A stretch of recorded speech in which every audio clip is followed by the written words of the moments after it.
Glory Collision 7, the king of kickboxing, will be taking on the prince of kickboxing in a highly anticipated heavyweight rematch. In one corner, you have Rico Verhoeven, and in the other corner, you have Levi Rigters. This is the longtime reigning king of kickboxing, top pound-for-pound fighter, the face of modern kickboxing and the face of Glory Kickboxing, will be taking on the young, up-and-coming, talented prospect who has long been deemed the prince of kickboxing. Now, this is a rematch from a few months ago when these two met in the finals of the heavyweight Grand Prix with Glory Kickboxing. So it is a highly anticipated rematch, and the first fight was very, very good, and I'm very much looking forward to it. Overall, Glory Collision 7, up and down, is looking amazing. It is especially the light heavyweights on this fight card that are taking center stage. But of course, I think everybody wants to talk about the main event, Rico Verhoeven versus Levi Rigters. Now, to some people, Rico Verhoeven is considered a mammoth of a man. Tall, he's full of muscles, type of chest that you can project a movie onto, okay, kind of thing. Now, having been in the Netherlands, I can tell you that, I can tell you for a fact that Rico Verhoeven is just a normal-sized adult in that country. But when he was 16 years old, he was considered big for his age, so he was fighting adults at the time. Before that, he was competing in Kyokushin karate. I believe his parents struggled with drug use or something like that. But of course, he was inspired largely by the great K1 Golden Age Kogatake boom that you had in the early 2000s. And for that reason, he got into combat sports and absolutely loved kickboxing. Now, early on, he was, of course, very much an above average talent, but he was a fairly middle of the road in terms of results. So the first Glory heavyweight tournament, he participated and didn't even make it to the finals, losing to Semi Schilt. Now, in 2014, it was like you turned a certain page. In 2014, he turned a page in his book, and then that is when his reign truly began. He won the Glory heavyweight title, and since 2014, he has been undefeated and unbeaten, defeating all contenders and becoming the face of modern kickboxing, becoming the face of Glory Kickboxing. And he has been in some absolute wars that have defined his career. Of course, the wars where he struggled to survive against Jamal Ben Sadiq multiple times. The wars against Badr Hari, which were the most important fights in modern kickboxing history. Those were mammothly huge fights. Just absolutely incredible stuff. Those are huge, huge moments. The first Glory Collision, Glory Collision 2, Glory Collision 3. These are huge, huge events. But yeah, at this point, he is in his mid to late 30s. People are wondering what's left for him. The better question is what's left are there any more contenders left for him at this moment? We're looking at a rematch here, and a deserved rematch, considering how good the first fight was, and that Levi Rigters has risen to the top of the heavyweight pile once again to be the contender. But let's talk about Levi Rigters a little bit here, and then we'll get into the matchup. But he is a talented up-and-coming fighter and has been in that position for quite a while. He's been considered an up-and-coming fighter for most of his career. So it's a matter of, in 2024, have we seen him come into being the fighter that he's going to be? Now, he has shown massive improvements over time. He is particularly known for his outside leg attacks, devastating leg kicks. He's even got TKOs in Glory Kickboxing with his leg kicks. As in one of the videos I did last year, I compared him to Ernesto Hoost in terms of the way that he brings that kick around like it's a massive whip, and his legs, everything just gets turned over perfectly. If you were teaching a class on how to throw a leg kick, Levi Rigters would be one of the guys that you would need to show, because he throws it absolutely perfect, and it is devastating. Earlier this year, I'll go back a little bit. The stuff that I've struggled with Levi in terms of where I think he needs to improve is his body language. In that when he gets tired or he gets hurt, you can always tell. Now, every fighter, of course, in any combat sports, from boxing, kickboxing, Muay Thai, MMA, when you get hurt, every fighter is going to get hurt and going to get exhausted. But it's a matter of hiding it, right? Those leg kicks hurt like hell. Those body kicks hurt like hell. Punches to the body hurt like hell. And you're going to be absolutely exhausted and have no stamina left. And every fighter is going to experience that. But it's a matter of hiding it. Levi Rigters shows that he is absolutely exhausted. Or if you throw a good leg kick against him, he shows that it hurts quite a bit. And it's hard to say if he has improved a lot in that aspect. Because I remember a few years ago when he was fighting like Cookie Tarik and he was just struggling to stay standing, or he was fighting Tarik Khbabez and he was struggling to just keep his hands up, for example. And that's stuff that you don't want to see.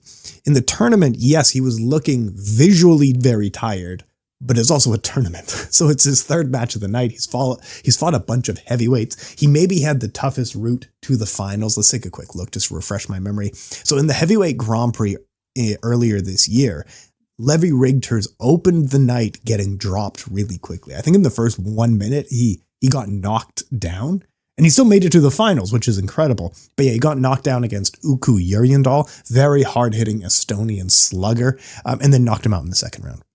And then he had to go to war against Bahram Rajabzadeh, and Bahram kicked the hell out of his legs, kneed him to the body, kneed him to the head a bunch of times. He did score a knockdown in that fight, which sealed the fight for him. But of course, he took a lot of damage. Bahram Rajabzadeh is an absolute gamer when it comes to fighting. But yeah, survived against Levi Rigters. So when he reached the finals against Rico Verhoeven, he's already damaged. He can barely stand already, but his body language against Rico Verhoeven, of course, wasn't great. He looked like he was exhausted, and he still had moments in the fight.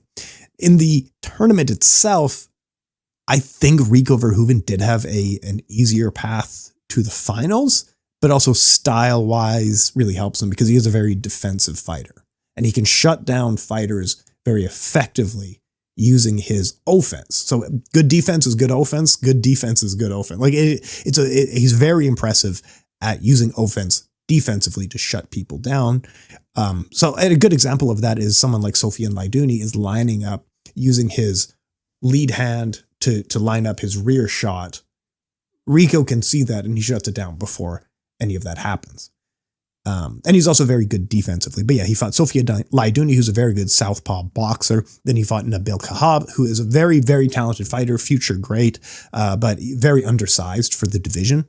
And yeah, Rico outclassed both of them. Did fight over 2 unanimous decisions to reach the finals. But Rico, with him, the cardio is never in question. And you can see in fights, he absolutely gets hurt.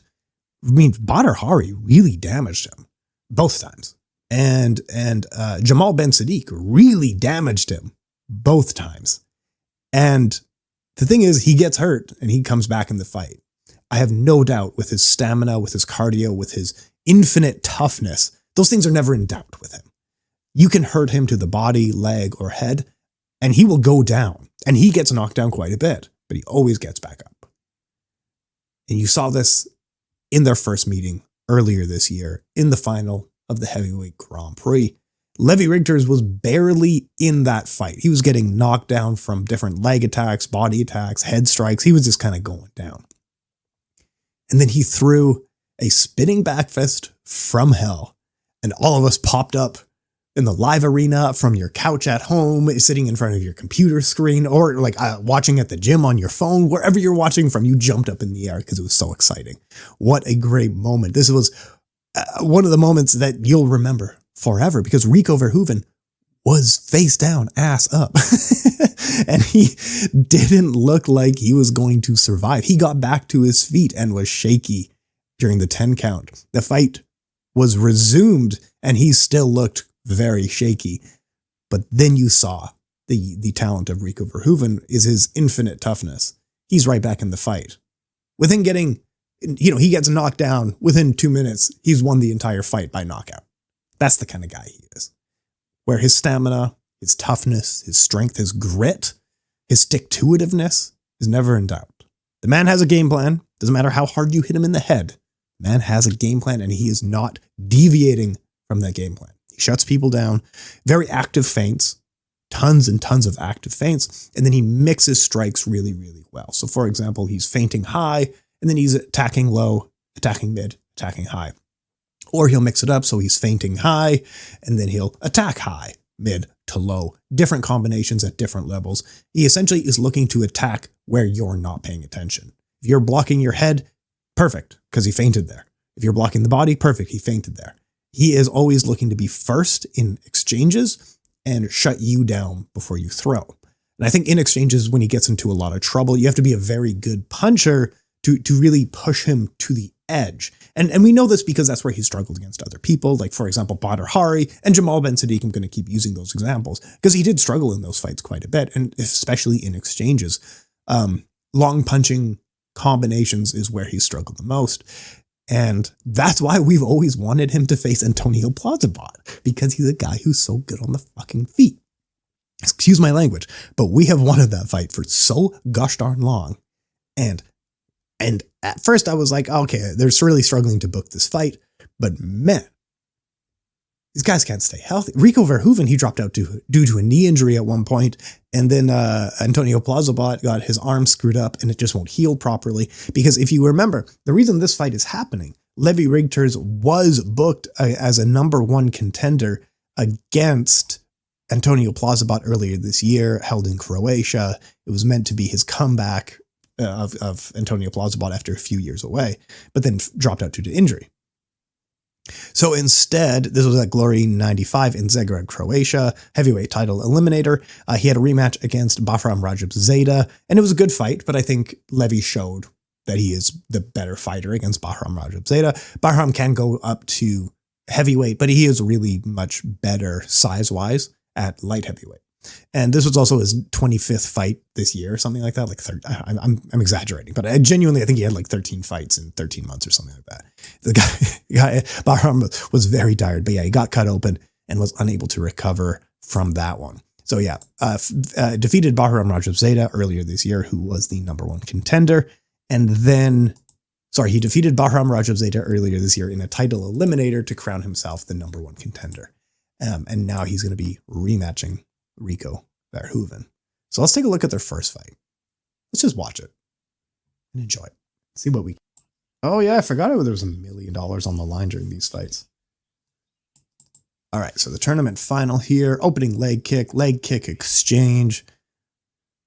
Blocking the body kick there just a second ago. You can see what I was talking about. Tons of active feints. And then he comes in with a right. Oh, that kick off of the exchange is beautiful. More of that. Levi needs to do that. Levi has a karate background and it shows, but really is a through and through kickboxer. And then against a kicker, Rico is going to look to crowd him. Tons of feints into crowding him at the close range.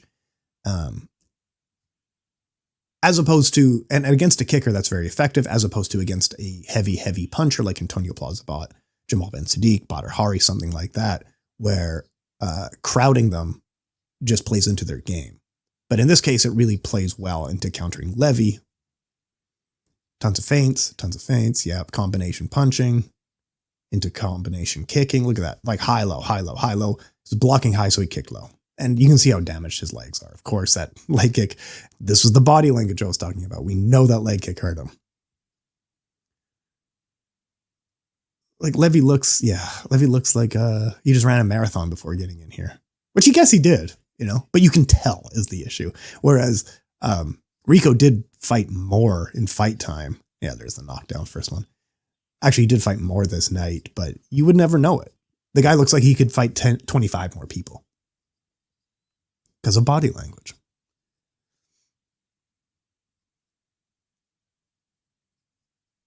I think the reason the crowd is so null on these moments when Rico was knocking him down was because they wanted Bahram Rajabzadeh in the final because he was a crowd favorite.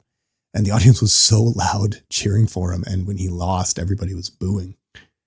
Yeah, push him to the corner like it's nothing. Levi Rigters he just doesn't have the energy to push off or do anything there. Tries to circle away, but gets pushed back again.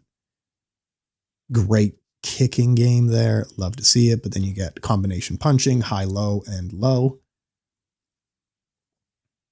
Just varying it. Yeah. See so what he did there, you do the glove pull down thing, like you're going to punch him in the head and then you kick him low. So you're always mixing high and low, faking them out.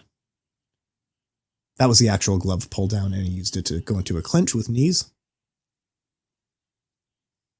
Jab into inside low kick, high, low. Look at that. And then you do, Yeah, so that when he split the guard, beautiful lead uppercut work. So that's when he pulls down the glove and actually delivers a punch, whereas earlier he was pulling down the glove as a feint into a low attack. Really, really clever stuff here. I don't know if you guys know about this. Rico Verhoeven's a good kickboxer. Yeah. So really bad round for Levi. It looked like he's not in the fight.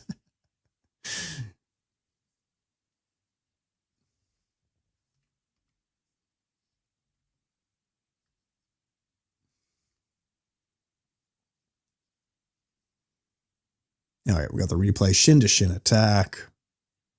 Yeah, uppercut. Oh, the uppercut through the guard was for the first knockdown, but I think it was the pain. Yeah, pull the glove down, kick into an uppercut. Beautiful work. Against a double forearm guard, pulling the glove down is a very good thing to do, especially if you feint into other things. Knees to the leg. Always mixing high and low. Wherever you're not blocking, he's going to find an opening. Beautiful hook to the head. Goes down easy. His corner just telling him, like, remember, you're still awake. Jason Statham, ringside. He's in movies, I believe.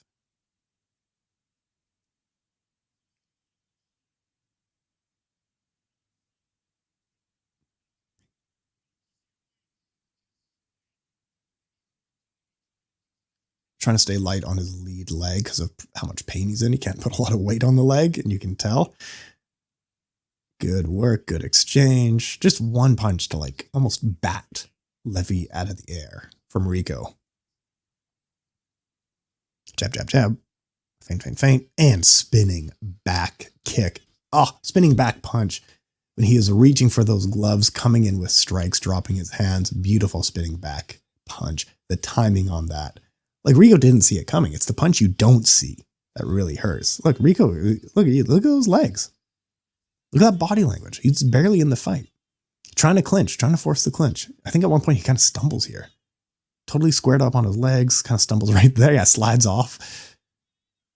I mean, Levi still has something left in the gas tank, and he's landing punches here. He is landing in combination here. Tries another spinning back fist.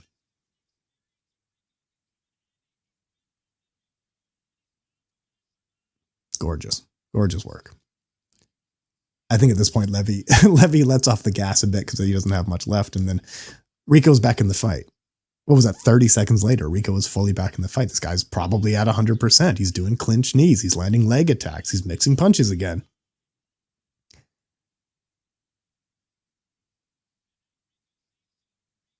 Oh, beautiful leg kick.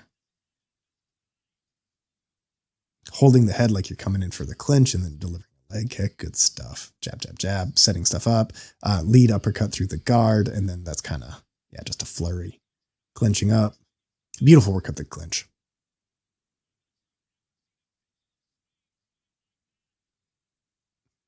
Bam. Pull the glove down and actually hit him that time. Ooh. Dig to the body. Punch through the guard and he goes down.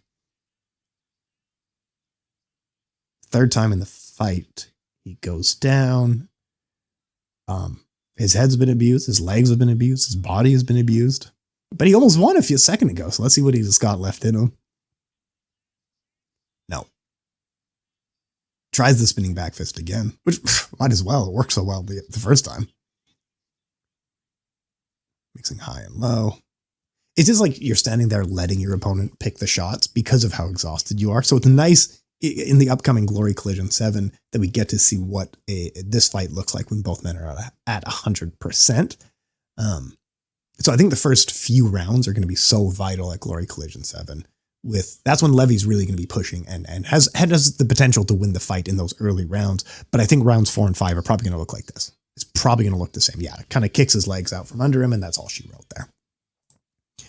So my official prediction is, like I was kind of alluding to and reasoning there, I don't know if Levi has the talent to exploit what we've seen as Rico's weaknesses. Now, age is very much on the table. Maybe Rico has fought 3 times this year already, a little bit damaged. Certainly more miles on the odometer than he has before. But let's take those variables out. So those are the X factors, and we really don't know how relevant those details are going to be. They could be not relevant at all, or they could be extremely relevant, but we don't know that. But let's say that those details don't matter. Maybe Rico Verhoeven wins this fight, probably via knockout. I think he can kick his legs out from under him, knock him out with attacks to the body, knock him out with punches to the head. I would like to see this go all 5 rounds and be a very, very fun fight, but I do expect Rico Verhoeven to win it via knockout. Now, let's get to the co-main event of the evening, which is a rematch, and I'm surprised that these two have only fought once before. It feels like they fought a lot because it's been scheduled so many times, but this is for the light heavyweight title. Tarik Khbabez will look to defend his throne against Donegi Abena. Now, I can tell you guys that Donegi Abena, with a win, is up for grabs as, where am I looking here?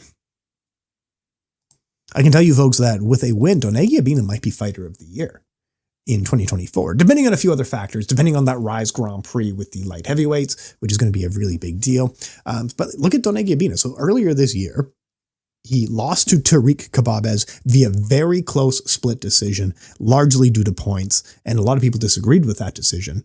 He had a point deducted in their first match, and other people disagreed whether that was reasonable or not. I remember the debates very well, but he lost to Tarik Khbabez, and then they had the light heavyweight Grand Prix. He knocks out Stefan Latuscu with low kicks, which is super impressive. Completely outclassed Stefan, who's a very good fighter. And then Tarik Khbabez was still pretty injured from his prior match, I think against Pascal Torre. And then Tarik could barely stand, so he kicked out the legs from under him. So he avenged his only loss this year. And then in the finals, he faced Bahram Rajabzadeh. And Bahram came into this fight, a one-night Grand Prix, largely unscathed because he had won his prior matches almost all via knockout within the first round. So he's coming into the final pretty much 100% fresh. And what happens? Round 1, knockout. Donegi Abena finishes him with a beautiful left hook, countering the flying knee, which he's known for, and knocks him out. So now he won the light heavyweight Grand Prix, but he didn't win the official Glory Division title, which is still held by Tarik Khbabez. So now he's coming to grab the division title, which he held previously earlier this year, when he lost to Tarik Khbabez via close decision. So I rewatched the fight recently, and like the first few rounds are not particularly close in terms of who to score for. Like, yes, there was a point deduction, but Donegi Abena at 100% is clearly the better fighter out of these two. I really like Donegi Abena, and his improvements are so clear. A lot of people remember him being a mid-range, promising fighter because he joined Glory when he was so young. He was like 19 years old when he made his debut in the organization. He had the opportunity against Artem Vakitov and Alex Pereira to be the youngest champion in Glory history. No, you lose to Artem Vakitov and Alex Pereira, no shame in that, but he has gotten much, much better over time. There was a switch that flipped in him that changed how he looked at this sport. And he changed gyms. He flew off to Thailand to get training there. He also trained boxing with the Fury family. And he clearly has gotten better. And even looking at his first fights against, like, you go from the Sergey Masloboyev fight when he won the title to the Tarik Khbabez that he lost the title. You can see that he's gotten better. Yes, he won that one match and lost the other, but he has gotten so much better over time. I think he wins this fight. I think this is a really good fight for him. Tarik Khbabez, his strengths are his toughness. So many people have tried to knock him out and nobody has succeeded. Like, he is, like, I think except for Antonio Plazabot, but by and large, he's a really tough fighter to knock out. He is a 100% offense fighter with almost no defense. He's always on the front foot. He is looking to swarm people from the inside, delivering high, mid, low attacks, body, head, and to the legs. He's constantly swarming on guys. And because of it, he creates incredible fights. He's had some of the best fights, like his earlier fight against Donegi Abena was an amazing fight. Tarik Khbabez against Sergey Masloboyev was maybe the best fight of that year as well. He is just a nonstop action fighter. And yeah, Donegi Abena, he's coming in. He's much improved. He's looking to continuously get better. And I think with the win, he might be 2024 fighter of the year. Do I expect him to win? I do. And I'm really looking forward to this matchup. I think this is the best matchup on the card for the light heavyweight title. And the reason being is the rest of the fight event really focuses on light heavyweight. Glory has made a concerted effort to improve the light heavyweight division, and it shows. Co-main event, you have Bahram Rajabzadeh against Daniel Stefanovski. Daniel Stefanovski is a talented fighter who is a former champion, elsewhere. But yeah, Bahram Rajabzadeh is one of the most exciting fighters, maybe in combat sports today. The young Wanderlei Silva, the swarmer. He's always coming forward. He's always looking to attack people. He's always throwing different hooks and flying knees and straight kicks. When you hit him, he complains that you didn't hit him hard enough. Everyone loves Bahram Rajabzadeh. He is absolutely awesome. You also have Sergey Masloboyev against Stefan Letiscu. Great fight. Former champion against a young up-and-comer. Stefan is hungry to prove himself. I think he's only 23, 24. Former knocked out K1 champions before entering Glory. Sergey Masloboyev, of course, is a former Glory champion as well. And Sergey, I think he's getting up there. He's almost 40 at this point, but he just signed a new contract with Glory, and he's mad because of his prior losses. I think he's complained and a couple of times, like the first time was a cut on his shin and his team said that was BS and they waved it off. Then he had a cut on his head against Sergey Masloboyev. Not against Sergey. So Sergey Masloboyev was fighting Bahram Rajabzadeh and he had a cut and the doctor was like, yeah, you're fine if you want to keep fighting. And Sergey was like, this is bullshit. So he, some emotional stuff here, but he's pissed off and he's coming for revenge. We'll see how those emotions play into the fight. You have Chem Caceres again, we're still looking at the light heavyweight division and what a great division it is and how important it is to this card. You have Chem Caceres against Pascal Torre. Chem Caceres is a young fighter, just made his debut in Glory in his previous fight. Very good inside fighting. So when you throw a jab, he's looking to punch on the inside. When you throw a hook, he's looking to punch on the inside. Really, really talented fighter. And that's why he was able to counter wide punchers like Stefan Letiscu so well. He's going to be fighting France's Pascal Torre. Pascal Torre is a very good Muay Thai fighter. Very, very heavy leg kicks. He's really looking to use his length and size advantage against people. So it's going to be essentially a kicker against a puncher. And I'm leaning Pascal Torre. I think Pascal Torre is a very talented fighter. Yonat Jansu. Oh, sorry. Let's stick with light heavyweight. Mori Kroma, the Black Ghost, will be taking on Milos from Serbia. Now, Mori Kroma, the Black Ghost, the former Infusion champion, unbeaten in Infusion, and then made his debut in Glory and knocked out his opponent very quickly and looked like he was in a better league than his opponent. He's such a talented fighter. Milos was the K1 Eastern European champion who was going to go to the World Championship, but instead signed with Glory. This is such a good matchup. Look there's like 5 light heavyweight matchups here, and you can see, even without tournament brackets, how this functions like an elimination tournament. So those fights at light heavyweight get me so excited for Glory Collision 7. I'm really looking forward to this event. Up at heavyweight, you have Yonat Jansu against Sofian Laiduni. Sofian Laiduni, really good southpaw striker, uses his length very well. Very good combination puncher. Yonat Jansu was getting dominated in his first fight in Glory. He didn't land any punches until he landed a punch that scored him a knockdown. And then in the second round, he started getting beat up again, landing almost nothing. The second punch he landed in the fight scored him the knockout. So this guy packs a ton of power, stick-to-itiveness, toughness, skill I'm not sure about, but he is a hard hitter. Down at catchweight, you have Typhoon Oshkan will be taking on Yunis Smiley. Can someone update me on what's going on with Typhoon? Like, is he okay? Why are we at catchweight? And like, why is he so inactive and stuff? Anyway, super talented fighter. I just want to see him be a little bit more active and have some clear direction on his career. Then you have middleweight, Serkan Ozkaglayan against newcomer Rami Dagir. Serkan Ozkaglayan will be taking on newcomer Rami Dagir. Now, I don't know Rami Dagir very well, but I know Serkan Ozkaglayan very well. I've seen his entire Glory career, talked to him a bunch of times, and cool guy. Now, I like him a lot, but he does need to tighten up on a lot of these things. He has a ton of punching power, and he always fights on knockout, trying to knock people out by throwing windmilling hooks. His game could use a little more setup, and after a few consecutive losses like he's had, getting bounced around on title shots and stuff like that, it's time to make, when things aren't working perfectly, make those tiny adjustments to be that great fighter, because he has a ton of potential, and I think he could be a great fighter. This fight card is so good, and I was surprised to see this on the undercard, but welterweight, you will see Andy Semelier and Jay Overmeer in a title rematch. Like, you got a former champion taking on a former contender, They fought before on the prelims. Jay Overmere against Andy Semelier on the prelims. Awesome. That's a great fight right there. Might be the best fight on the entire card, to be honest. That's an awesome, awesome fight. And then there are heavyweight and featherweight fights on the undercard, and I'm not overly familiar with either of those guys, so I'm not going to talk about them. Coming up the week after, now this is what I was talking about. Donegi Abena probably he's up for Fighter of the Year. The only other people who are really relevant in that conversation, maybe Rico Verhoeven, depending on performances, but it's the competition level that really impresses me more with Donegi Abena. The only other people in that conversation are the ones competing in the Rise Featherweight Grand Prix, which is coming up on the 21st. I love this tournament so much.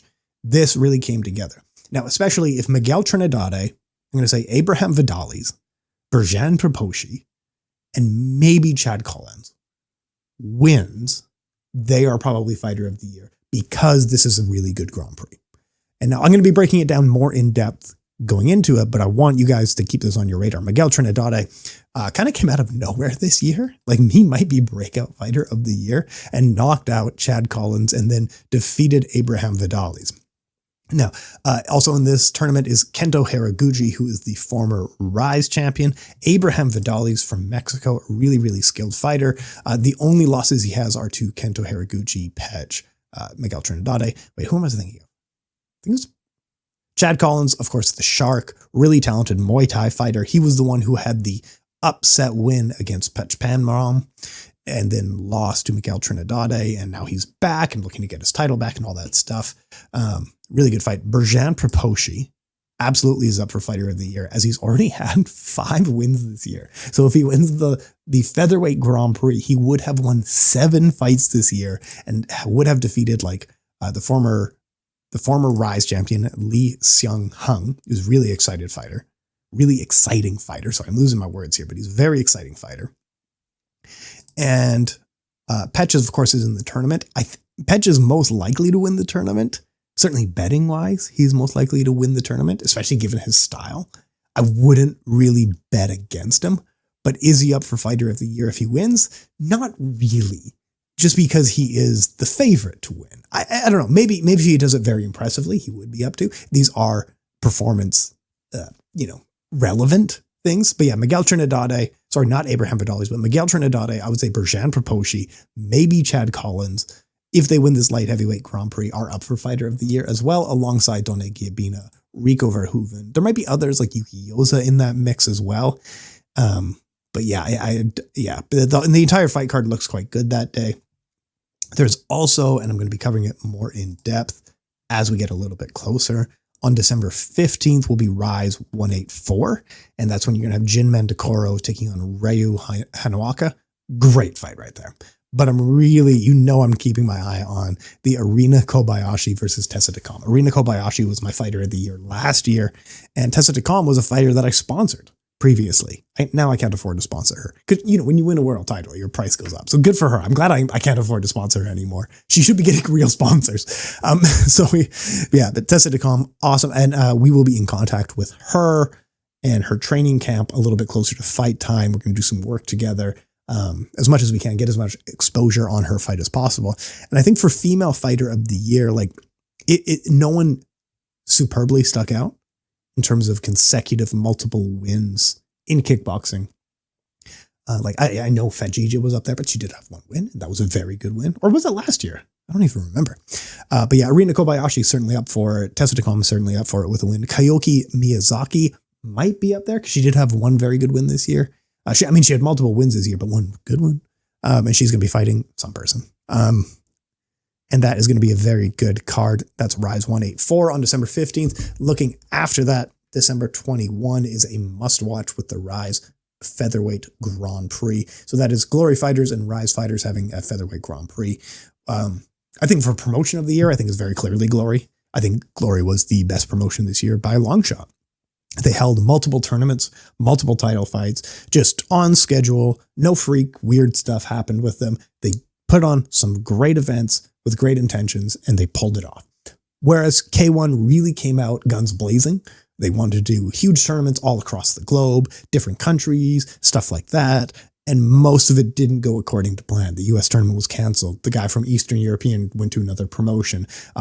Lucy, who was the prior year winner, who was supposed to be in this year's Openweight Grand Prix, dropped out due to injury, which isn't, K1's fault or anything like that, but we are judging it based on results. But yeah, the K1 Openweight Grand Prix, if you look at the finals, you know how excited I've been for that tournament. I've been talking about it nonstop since it started. I was the guy reporting on it initially. Yeah, it doesn't look amazing. The K1 Max Grand Prix, I think, was a high point for them, actually. I think that was the best thing they did when Stoyan Korplevinski took the 155-pound title and defeated Buakau and others that night. That was the high point for K1 this year. Rise did a very good job, but there was nothing that stuck out like their prior years where they held amazing things. I mean, yes, the year-end Rise Grand Prix would be very, very cool. But there wasn't a huge moment for Rise repeatedly like we saw in 2023. One championship in this case, unfortunately, just isn't. We're essentially talking about kickboxing here, and one didn't do a ton in kickboxing. They did amazing in Muay Thai. And in fact, if we do amalgamated kickboxing and Muay Thai mixed rankings, Superlek is probably fighter of the year. But it is a matter of how much we separate Muay Thai and kickboxing. And, I don't even think you're wrong if you combine them. And I don't think you're wrong if you keep them separated. That's fine. That's preference. And like some years, I might come back on the show and say, no, I am combining Muay Thai and kickboxing, and therefore Superlek is the best fighter of this year, no doubt. If we combined Muay Thai and kickboxing, one did an amazing job. If we combine Muay Thai and kickboxing, Superlek is probably fighter of the year. If we combine Muay Thai and kickboxing, Jackie Bunton is up there as well. But anyway, yeah. But as for promotion of the year, it's got to be Glory. And even saying that they will get rid of 155 pounds and 145 pounds, that sucks. But at least they're doing it with tournaments with Rise this year. And those tournaments look really, really good. So I'm excited for that. So I think promotion of the year is very easily Glory in this case. While I'm just clicking around, let's see if there's any major fights that I missed and wanted to comment on. Towards the end of the year, One Championship has some amazing, amazing fights coming up. I'm really excited for the comeback of Pech Tanong against Nabil Anane. That's a really, really good fight. They also have, it's one Friday, 170 is a really good one. And that's going to be Tawanchai against Superbon for the Muay Thai title rematch again. You have Superlek versus Nico Carrillo. That's a really good one. See, and that's the thing. If it's for the Muay Thai title, but if Superlek wins, his accomplishments probably have to be big enough for me to say that we're combining Muay Thai and kickboxing this year, right? He's beaten Takeru, Nico Carrillo. Like, he's beaten a ton of other people jumping in between kickboxing. He's beat Jonathan Haggerty. Like, those are pretty great accomplishments. MMA. One Friday fights in 92. Sidichai is going to be fighting Shadow. Good fight. Really good fight there. Sua Kim will be fighting Panaret. Pan Payak is finally back. Oh, sorry. He did have one fight before, but now he's back. Fighting Igor. You have Marat Gregorian will be fighting Zahidi. It's not a bad fight. And Anessa Mexen versus Kana Silverwolf. That's the main fight there. That's the best fight on the card. So One Championship has some really cool stuff coming up before the end of the year. K1 has some major stuff coming up before the end of the year. Rise, of course, has some amazing stuff before the end of the year. Glory has some amazing stuff before the end of the year. So December, as it was in last year's, and as it was in past years, December is a vital month for kickboxing and Muay Thai. And let me know for Fight of the Year accolades and awards. Let me know what you think. Should I be combining Muay Thai wins with kickboxing wins? Or should we just keep it strict Muay Thai? The prior years, I've kept them separate and did awards for both. And I don't know, Superlek has had such a good win. Such a good year. Jonathan Haggerty, Takeru, probably Nico Carrillo, among others. He's defeated a bunch of people this year. But yeah, that's all I really want to talk about. Folks, I appreciate your time. I know I'm coming in less than an hour, but that's okay. We got stuff to do. Folks, I very much appreciate your time. Thank you for listening. Keep it locked. Tomorrow with Low Kick MMA, going to be having an interview with Rico Verhoeven and probably Donegi Abena. So yeah, if you follow me on Instagram or Twitter, X, Blue Sky, Threads, whatever it might be, I don't care. Wherever you follow me, I'll make sure to link it up. But follow Calf Kick Sports here on YouTube. Make sure to follow Low Kick MMA on YouTube as well. And I'll keep you folks informed as these things come out. But folks, massively appreciate your time. Kick Weekly with Tim Wheaton. Not really a weekly show. Thank you so much for your time, folks. Talk to y'all soon.